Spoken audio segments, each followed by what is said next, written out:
Hi leaders, how are you all? कैसे हैं आप सब?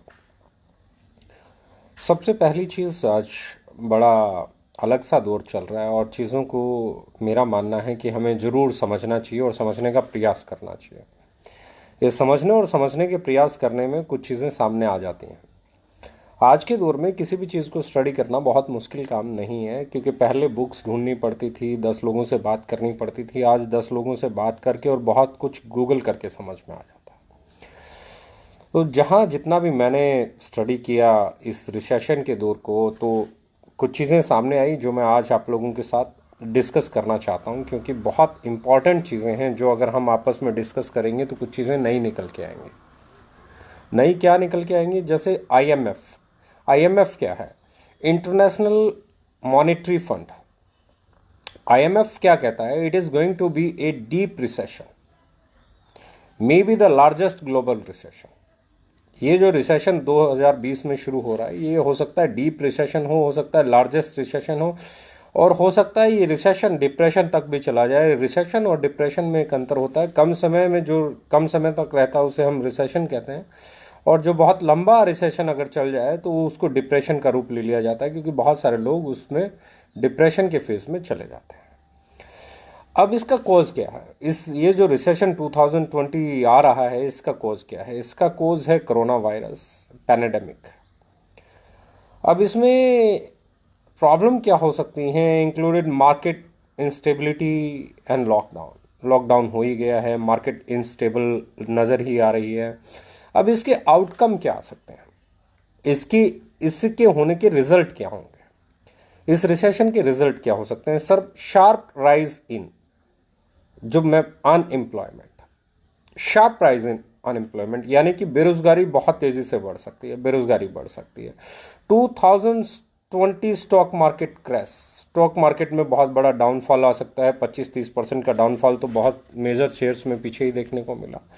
Collapse of the tourism industry. Tourism industry बिल्कुल कोलैप्स कर गई है इस समय, आप भी जानते हैं। Collapse of the hospitality industry भी बिल्कुल क्रैश कर चुकी है। हमें बिल्कुल नज़र आ रहा है आज की डेट में कोई होटल में ठहरने नहीं जा रहा, कोई घूमने नहीं जा रहा, कोई कुछ नहीं कर रहा है। Collapse of price of oil. Oil का प्राइस भी कोलैप्स कर जाएगा, जो कि हमें इन दिनों देख रहा है कि तेल का प्राइस बहुत तेज़ी से गिर रहा है।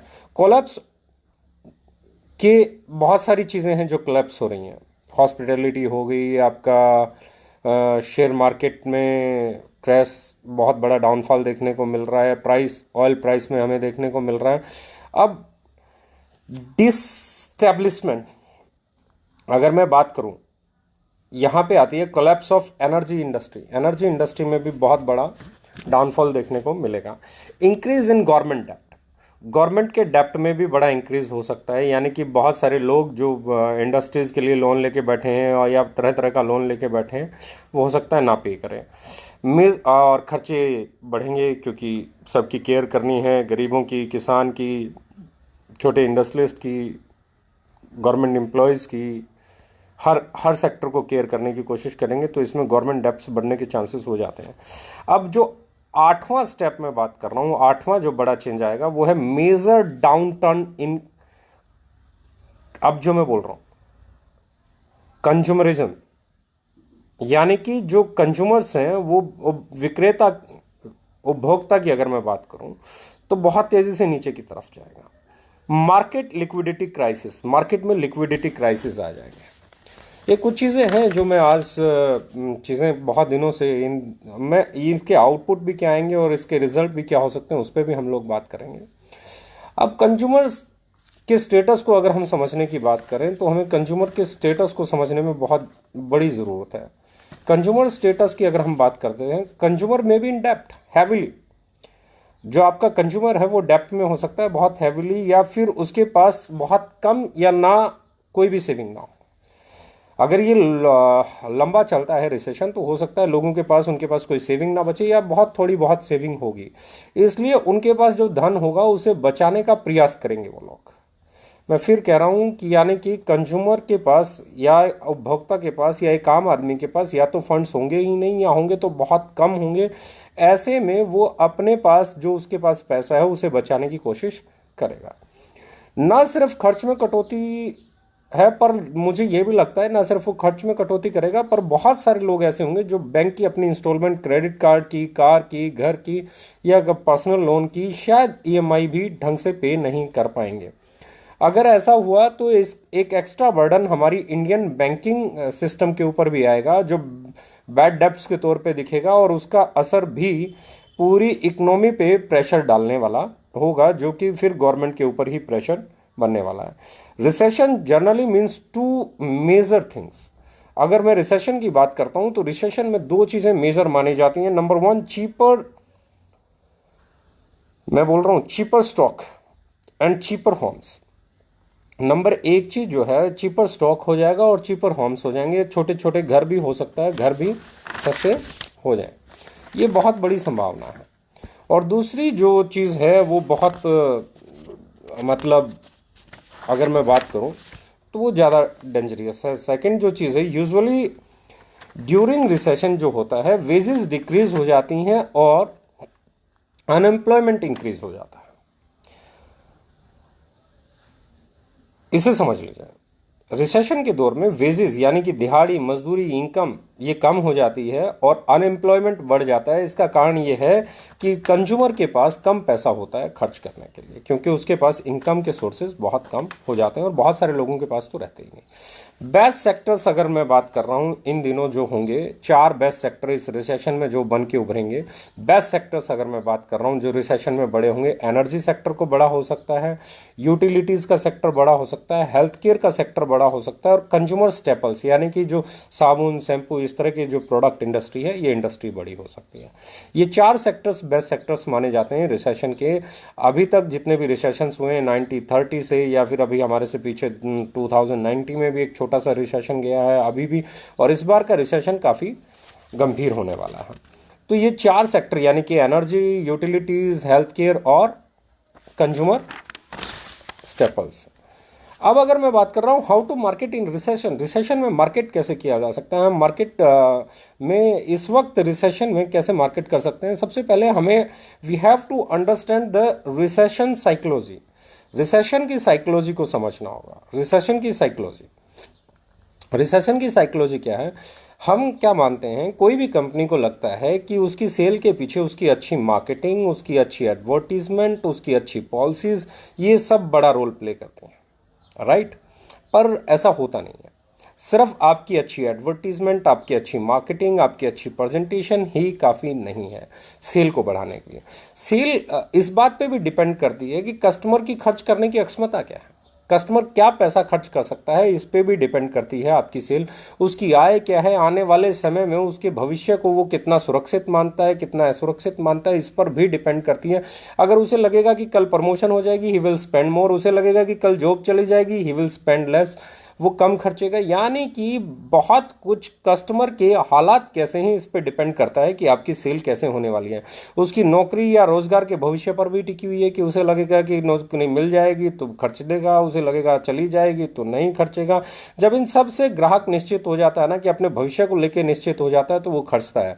लेकिन रिसेशन के दौर में कितने ही लोग हों, 2-3 तरह के लोग माने जाते हैं। ग्राहक को 4 श्रेणियों में बांटा जाता है। मैं 2 के बारे में बेसिक डिस्कस कर रहा हूँ। पहली जो वो है, वो हैंड टू माउथ होता है। ये खरीदारी बंद कर देता है या पोस्टपोन कर देता है, या ऐसे लगता है कि जब जरूरत होगी तब देखेंगे, जिसे जरूरत होगी तब देखेंगे। दूसरा होता है पेंड, मतलब उसे तकलीफ होती है, उसे उस वक्त तकलीफ होती है, पर वो जो है तकलीफ में होते हुए भी आशावादी होता है कि एक दिन सब ठीक हो जाएगा, तो वो अपने कुछ रेगुलर खर्चे करता है और मेजर खर्चों को पोस्टपोन कर लेता है, राइट। इन 2 पे बड़ी मार्केट टिकी हुई है। इन 2 पे हम लोग अगर मेजरली बात करेंगे तो बहुत सारी चीज़ें बदलना शुरू हो जाएंगी। कायदे से कहने का मतलब है अनएम्प्लॉयमेंट बढ़ेगा, कंज्यूमरिज्म की में बड़ा बदलाव आएगा, लोग अपनी सेविंग्स की तरफ जाएंगे, क्योंकि बहुत सारे लोगों के पास अपने इंस्टॉलमेंट, अपना हाउस रेंट, बिजली का बिल, ये पैसा पे करने के लिए भी पैसा नहीं रहने वाला है, तो वो अपनी अनवांटेड परचेज को बिल्कुल बंद करने वाले हैं। इसलिए मैंने कहा कस्टमर स्टेपल और हेल्थ केयर ब्रांड्स, इस मार्केट में ये 2 बड़े सेक्टर हो सकते हैं, यानी कि साबुन, शैम्पू, टूथपेस्ट, या health care, basic Ayurveda, immunity booster, या ये एक बड़ा सेगमेंट हो सकता है। रिसेशन के दौर में एक बड़ी मार्केट हो जाती है, और इस बड़ी मार्केट में इस चीज़ को हमें ध्यान में रखना पड़ेगा कि आज एक बड़ा मार्केट में जो कस्टमर बैठा है, उसका अनएम्प्लॉयमेंट होने के कारण, मैं फिर बोल रहा हूँ, वेजेस कम हो जाती हैं और अनएम्प्लॉयमेंट बढ़ जाता है, जिसके कारण बाइंग कैपेसिटी पुअर हो जाती है। और बाइंग कैपेसिटी अगर आपके कस्टमर की पुअर है, इंडियन ग्राहक की कस्टमर की पुअर, आपकी एडवर्टीजमेंट कितनी अच्छी हो, आपका मार्केटिंग प्लान कितना ही अच्छा हो, आपकी पॉलिसीज कितनी अच्छी हो, आपके ट्रेनिंग कितनी अच्छी हो, जब तक आपका कस्टमर अफोर्ड नहीं कर पा रहा है, जब तक आपका कस्टमर उसे पोस्टपोन करने के मूड में बैठा है, जब तक आपका कस्टमर अपने भविष्य को लेकर सुरक्षित नहीं है, जब तक उसकी इनकम, उसकी खर्च करने की आदत वापस नहीं आ जाती है, तब तक एक बड़ा चैलेंज मार्केट में रहने वाला है। और ऐसे में अगर आप बेस्ट तरीके से सर्वाइव करना चाहते हैं, मैं फिर बोल रहा हूँ, ऐसे में अगर आप बेस्ट तरीके से सर्वाइव करना चाहते हैं, तो there is only one thing जो आपकी हेल्प कर सकती है। वो क्या है? आपको कस्टमर ओरिएंटेड प्रोडक्ट्स लेके आने पड़ेंगे। आपको अपने प्रोडक्ट्स को इस तरीके से डिज़ाइन और डेवलप करना पड़ेगा कि वो बाकी सबको छोड़ के आपके यहाँ से खरीदें। कस्टमर को डाइवर्ट करके अपनी तरफ लेके आना पड़ेगा, और कस्टमर वहीं जाएगा अब उसे जहाँ पे किफ़ायती प्रोडक्ट मिलेगा, जहाँ पे उसे सही दाम में सही चीज़ मिलेगी, अच्छी क्वालिटी, अच्छा प्रोडक्ट और कम दाम में मिलेगा। क्योंकि अब उसके लिए जो सबसे बड़ा चैलेंज है वो ये है कि he has limited money in his hand. कुछ लोग एक महीने से नहीं कमा रहे हैं, कुछ लोग इस महीने भी नहीं कमा पाएंगे, कुछ लोग हो सकता है अगले महीने भी नहीं कमा पाएंगे, कुछ लोग हो सकता है होटल इंडस्ट्री में हों, कुछ लोग टूरिज्म में हों, हॉस्पिटलिटी में हों, कुछ लोग किसी और सेक्टर में होंगे। एयरलाइंस में भी पीछे सुनने को मिला कि हो सकता है बगैर सैलरी दिए भी छुट्टियां दे दी जाएं एम्प्लॉयज़ को। तो ऐसे कुछ ऐसे सेक्टर में लोग हो सकते हैं जिनके पास अब इनकम सोर्सेज बिल्कुल नहीं रह जाएंगे, उनके पास जो उनके हाथ में बचा हुआ है या नहीं बचा हुआ है। मैं देखा हूँ पिछले एक महीने से बहुत सारे ऐसे लोग हैं जो आज की डेट में डेली कमा के डेली खाते थे, हैंड टू माउथ जो लोग थे, उनको गवर्नमेंट को या एनजीओ को या आपको मुझको या बाकी के जो कैपेबल लोग हैं उनको उनके खाने की व्यवस्था, उनके रहने की व्यवस्था करनी पड़ रही है। तो ऐसे में बहुत सारे लोग ऐसे भी होंगे जो उससे थोड़ा सा ऊपर होंगे और उनके पास सिर्फ इतना ही फंड होगा कि वो बहुत बेसिक नीड की चीज़ों पर ही उसे खर्चे। बहुत सारे लोग लोन इंस्टॉलमेंट के बर्डन्स में होंगी, बहुत सारी कंपनियां लोन्स की इंस्टॉलमेंट के बर्डन्स में होंगी, बहुत सारी कंपनियां फिक्स एक्सपेंसेस के बर्डन में होंगी। यानी कि बहुत ज़्यादा बर्डन इस वक्त इकोनॉमी पे आने वाला है, चाहे वो बैंकिंग सेक्टर में हो, चाहे वो हमारे तो ऐसे में बहुत लाजमी है, लोगों की परचेज बदलने वाली है, परचेज हैबिट्स बदलने वाली हैं। कस्टमर अपने भविष्य को जब तक असुरक्षित मानेगा, कस्टमर जब तक अपने को वापस काम पे नहीं ले आएगा, कस्टमर जब तक वापस रेगुलर इनकम नहीं करना शुरू कर देगा, तब तक उसे मालूम है ये पता नहीं कितने दिन चलेगा। तो उसके पास लिमिटेड रिसोर्सेज हैं, उसके पास लिमिटेड मनी है या नहीं है, वो उसी में अपना काम लंबे समय तक चलाना चाहेगा। तो ऐसे में एक बड़ी एडवांटेज हमारी ऑर्गेनाइजेशन को जो मिलती है ओके लाइफ केयर को, जिस बात से हमने पहले दिन से एक ही चीज़ के साथ क्लियर किया था, एक ही चीज़ लेके हम लोग चले थे, और वो ये थी कि हमारा प्राइस कस्टमर ओरिएंटेड होना चाहिए। And believe me, this is the right time जब हमें सबसे बड़ा बेनिफिट मिलेगा उस पॉलिसी का। क्योंकि अब कस्टमर साबुन खरीदते हुए, शैम्पू खरीदते हुए, टूथपेस्ट खरीदते हुए, बहुत कुछ खरीदते हुए 1000 बार सोचेगा कि मुझे क्या खरीदना है और क्या नहीं खरीदना है।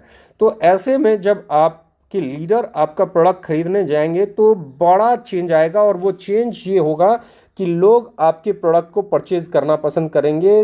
चेंज ये होगा कि लोग आपसे, बाकी की कंपनीज के लोग आपके यहाँ पर आना शुरू करेंगे। चेंज ये होगा कि अब आपकी मार्केट में एक अलग इमेज होगी। चेंज ये होगा कि अब आपकी एक्सेप्टेंस बहुत बड़ी होगी। चेंज ये होगा कि अब जो लोग कम पैसे में प्रोडक्ट हमारे से ले पाएंगे, वो शायद एम्प्लॉयमेंट का जरिए के तौर पे भी हमें देखेंगे। ऐसे में जो चीज़ें, जिन तथ्यों के साथ मैं बात कर रहा हूँ, ये पैनाडेमिक है, ये रिसेशन है। इस रिसेशन के दौर में आपको आगे बढ़ना है और बहुत शानदार तरीके से आगे बढ़ना है। अब बात करते हैं हमारे बिजनेस प्लान की, अब बात करते हैं हमारी प्रोडक्ट की, अब बात करते हैं हमारी नई पॉलिसीज़ की। तो सबसे पहली चीज़ है, क्या हम लोग बहुत सारे लोग इस दौर में कैलकुलेशंस की बात कर रहे हैं। कल तक मैं देख रहा था, एक वीडियो देखा किसी कंपनी के बड़े लीडर का, वो बोले जी ऐसे कैलकुलेशन होता है। सर मैं अगर ये बोलूं कि कोरोना से 1000 करोड़ लोग मर जाएंगे, जब दुनिया में 1000 करोड़ लोग हैं ही नहीं, मर कैसे जाएंगे? आपके पास जो पैसा आया ही नहीं, वो बट कैसे जाएगा? आपने बिजनेस वॉल्यूम का पहले तो आप क्या करते हो, डीपी पे बिजनेस वॉल्यूम देते हो और बिजनेस वॉल्यूम का 77.5% डिस्ट्रीब्यूट करते हो। तो वो 77.5% ही डिस्ट्रीब्यूट होगा। जब बट कैसे जाएगा मुझे बताएं क्या, कौन सा लॉजिक है, कौन सी हाइपो। अगर मैं आज बोलूं कि 1,000 करोड़ लोग दुनिया में कोरोना से मर जाएंगे, तो कैसे मर जाएंगे जब 1,000 करोड़ लोग हैं ही नहीं। जब 11 करोड़ आया ही नहीं तो 11 करोड़ बट कैसे जाएगा मुझे बताइए। जो पैसा आएगा उस पर जो बिजनेस वॉल्यूम मिलेगा, बिजनेस वॉल्यूम का 77.5% बटेगा, तो ज़्यादा ओवर डिस्ट्रीब्यूशन हो कैसे जाएगा। लोगों को पता ही नहीं है। अगर मुझे तो ये लगता है कि उन लोगों ने अगर सही तरीके से प्लान को देखा होता, समझा होता, तो आज हमारे साथ खड़े होते। मुझे तो ये लगता है वो लोग अगर कैलकुलेशंस जानते होते तो इतने सालों के बाद वहीं नहीं खड़े होते। वो जो दिखा रहे हैं कि 10 लेवल फिल कर दो, उन लोगों को 10 साल, 12 साल, 15 साल हो गए होंगे। उनकी कंपनी में जो प्लान है उसके 10 लेवल फिल हो गए क्या, उनके उनके 8 हो गए क्या, 6 लेवल कंप्लीट फिल हो गए क्या, 5 लेवल फिल दिखा दो भैया, 4 लेवल फिल दिखा दो। जब आपसे 12-15 साल में 4 लेवल कंप्लीट फिल नहीं हुए, आप 10 लेवल फिल करने की बात करते हैं। खैर एनीवेज, बहुत समझदार लोग हैं, उनको कैलकुलेशन पता नहीं कैसी आती हैं। किसी दिन कैलकुलेशंस पे बैठिए, हम बताते हैं कैलकुलेशन होती क्या है। और कैलकुलेशन मेरा फेवरेट पार्ट है, राइट। और एनीवेज, दूसरी चीज़ जो मैं कहना चाहता दिया है, हमारी जो सबसे बड़ी ताकत रही है वो रही है हमने कभी भी कोई भी इनकम को कभी होल्ड किया ही नहीं। कार फंड, हाउस फंड या कोई भी इनकम हमने हमेशा वो पे आउट में दिए हैं। हमने इंतज़ार नहीं किया किसी भी ऐसी चीज़ का। तो वो हमारी पॉलिसी रही है। दूसरी चीज़ जो मैं कहना चाह रहा हूँ, हमारी पॉलिसीज़ है। अब आने वाले 2 महीने में हम लोग और एक बड़ी रेंज वो लेके आ रहे हैं जो कस्टमर ओरिएंटेड हो, प्राइस में हम लोग इंडस्ट्री के बेस्ट हों। हम लोग अगर बात कर रहे हैं बहुत सारे प्रोडक्ट्स, और वो भी बिल्कुल इस इंडस्ट्री, इस दौर में चलने वाले, चाहे वो इम्यूनिटी से रिलेटेड हों, चाहे वो थ्रॉट से रिलेटेड हों, चाहे वो आपके लाइफस्टाइल से रिलेटेड हों, चाहे वो आपकी बात कर रहा हूँ पर्सनल केयर हों, चाहे एफएमसीजी हो। हम लोग इस वक्त उस सेगमेंट में जाएंगे जिस सेगमेंट को आप लोग आसानी से, जिसकी डिमांड होगी, जिसको सिर्फ आपको सप्लाई करना है, बेचने में ज़्यादा जोर नहीं लगाना है। अगर प्राइस सही है तो आपको बेचना नहीं पड़ता है, उसकी ऑलरेडी डिमांड है। मैंने पहले दिन भी एक ही चीज़ कहा था जब ये इस कंपनी में मैंने काम करना शुरू किया था। तो मैंने पहले दिन एक चीज़ कही थी कि हम लोग वो प्रोडक्ट नहीं बनाएंगे जिसकी डिमांड क्रिएट करना पड़े, यूनिक जैसा कोई प्रोडक्ट ना हो, ताकि हमें लोगों को अवेयर नहीं करना पड़े। यानी कि यूनिक मतलब जिसकी मार्केट में कोई डिमांड ही नहीं है। हम वो प्रोडक्ट लेके आएंगे जिसकी ऑलरेडी मार्केट में डिमांड हो, जिसको हम सिर्फ लेके आएँ और उसकी मार्केट बनी हुई हो, उसका कस्टमर रेडी हो, सिर्फ कस्टमर की आगे हमें प्रेजेंट करना। और अगर हम सही तरीके से प्रेजेंट किए तो हमारा प्रोडक्ट आसानी से मूव कर जाएगा। यही हमारी ताकत है। अभी आने वाले दौर में हम बहुत सारे प्रोडक्ट्स लेके आ रहे हैं। हम लोग ई कॉमर्स बहुत जल्दी, बहुत शानदार ई कॉमर्स प्लेटफॉर्म पे हमने काम करना चालू कर दिया है। That is going to be the best in the industry. इतना अच्छा शानदार ई कॉमर्स प्लेटफॉर्म हम लोग लेके आएंगे। हम लोग लॉजिस्टिक कॉरियर पे और बहुत बड़ा काम कर रहे हैं, जिससे आने वाले समय में हमारा लॉजिस्टिक और बेहतरीन हो जाएगा। जैसे ही लॉकडाउन हमारा हटता है तो हम वेयर हाउसेज और ऑफिसेज की स्पीड को बहुत बढ़ा देंगे ताकि आपके लिए अवेलेबिलिटी बहुत आसान हो जाए। दूसरी चीज़, हमने, बहुत सारे लोग कहते हैं कि ऐसे दौर में आप लोगों ने ऑपरेट क्यों नहीं किया। तो मैं जानता हूं कि ऑपरेट करना और नहीं करना हर आदमी का अपना एक फैसला होता है। मैं कई बार बोल चुका हूं, ऐसे दौर में ऑपरेट करना मुझे नहीं लगता सही था जब गवर्नमेंट कहती है ऑपरेशन मत करो। आज गवर्नमेंट कह रही है कि ऑपरेशन, तो we are trying to start that again. हो सकता है बहुत जल्द आपको ये भी गुड न्यूज़ मिले। और है सबसे बड़ी जो ताकत है हमारी, वो है इंटेंशन। हमारी इंटेंशन अलग है, हमारे सिद्धांत अलग हैं। हम लोगों ने हमेशा अपने डिस्ट्रीब्यूटर, अपने कस्टमर के बारे में सोचा है, और वही डिस्ट्रीब्यूटर आज हमें बहुत बड़ा एडवांटेज देने वाला है। जो हमने प्राइस वॉर पे बात की, जो हमने ट्रेडिशनल मार्केट से कंपटीशन करने की बात की, जो हमने सही कीमत पे सही प्रोडक्ट लॉन्च करने की बात की, अब एक बड़ा चेंज आएगा इंडस्ट्री में। लोगों को इधर आना ही, लोग अब महंगा नहीं खरीदना चाहेंगे। अब लोग अपने पैसे को सोच समझ के सही जगह यूटिलाइज करेंगे। आप इंडस्ट्री में बैठे हैं, आपने खूब देख लिया होगा पिछले दिनों में लोगों में अब लोगों को समझ में आ गया 2000, 5000, 10,000 की वैल्यू क्या है। लोग वापस से सेविंग कॉन्शियस हो गए हैं। अब लोग एक एक पैसे को वहीं खर्चेंगे, जांच के परख के, जहां से उसके बदले में उन्हें बेस्ट आउटपुट मिल जाए। अब वो 25 रुपए का साबुन प्रीफर करेंगे, अब वो टूथपेस्ट भी प्रीफर करेंगे। अब आने वाले समय में हम जो अभी हेयर ऑयल लॉन्च करने वाले हैं, अभी बहुत सारे ऐसे प्रोडक्ट लॉन्च करने वाले हैं जो मार्केट में जब आप उनका प्राइस देखोगे, अब हम कंडीशनर लेके आने वाले हैं, उसका आप मार्केट का प्राइस देखोगे हम, तो ये एक बहुत बड़ा मैं फिर बोल रहा हूँ, ये बहुत बड़ा रेवोल्यूशन पैदा करने वाला होगा और लोग बहुत तेजी से हमारी तरफ आएंगे, क्योंकि ये रिसेशन का दौर है। ये अनएम्प्लॉयमेंट की तरफ लेके जाएगा, ये लॉ रिसोर्सेज की तरफ लेके जाएगा। लोगों के पास मतलब बहुत कम मिनिमम फंड्स होंगे स्पेंड करने के लिए, और ऐसे में okay life care is going to be the best choice in the public में सबसे बेहतरीन चॉइस के तौर पे उभरेंगे हम लोग, और यही हमारी ताकत है, इसी पे हमें चलना है। और रही बात जो लोग कैलकुलेशंस की बात करते हैं, तो उन्हें कहिए कि कैलकुलेशंस पे एक काम कर लेते हैं, जूम पे आ जाइए, किसी भी मीटिंग पे आइए और 1-to-1 कीजिए। जब आप लोगों को कैलकुलेशन समझ में ही नहीं आती, आपको यही समझ में नहीं आता प्लान क्या है और प्लान में डिस्ट्रीब्यूशन क्या है, जब आपको यही समझ में नहीं आता कंपनी किस प्रोडक्ट पे कितने % बीवी देती है और बीवी का कितने % बांटती है, तो आपको बाकी क्या समझ में आ सकता है। बाई चांस लीडर और लीडर विद नॉलेज में डिफरेंस होता है। तो my dear friends, be a leader with knowledge. अपने आप को लीडर बाई चांस मत प्रूव कीजिए। और रही बात लीडर्स, मार्केट किसी की नहीं है बॉस, ना मेरी है, ना आपकी है, ना किसी की है। मार्केट उसकी है जो मार्केट को अच्छे से सर्व करेगा, मार्केट उसकी है जो best quality product affordable price पे देगा, मार्केट उसकी है जो लोगों का सम्मान करेगा, मार्केट उसकी है जो लोगों के साथ रहेगा, मार्केट उसकी है जो लोगों के लिए जिएगा, मार्केट उसकी है जो लोगों के फायदे के बारे में सोचेगा। अगर ये खूबियां आप में है तो आप महान हैं, अगर ये खूबियां किसी और में है तो वो बड़ा हो जाएगा। मार्केट में सारी कंपनीज अपनी अपनी आइडियोलॉजी के साथ काम करती हैं और सारी कंपनियां बेहतरीन हैं दोस्त। किसी को नीचा दिखाओगे तो आपकी नॉलेज की जांच पड़ताल हो जाएगी, जैसा कि अभी मैं कह रहा हूं, आपको यही नहीं पता प्लान क्या है, राइट? तो बहुत इंपॉर्टेंट है। So guys be ready.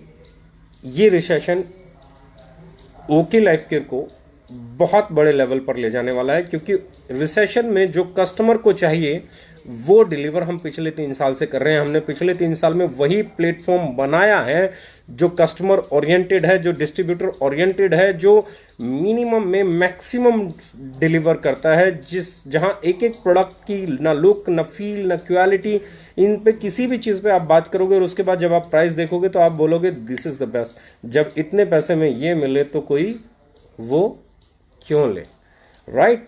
So enjoy it. I think हम सब मिलके इंडस्ट्री को चेंज करने वाले हैं।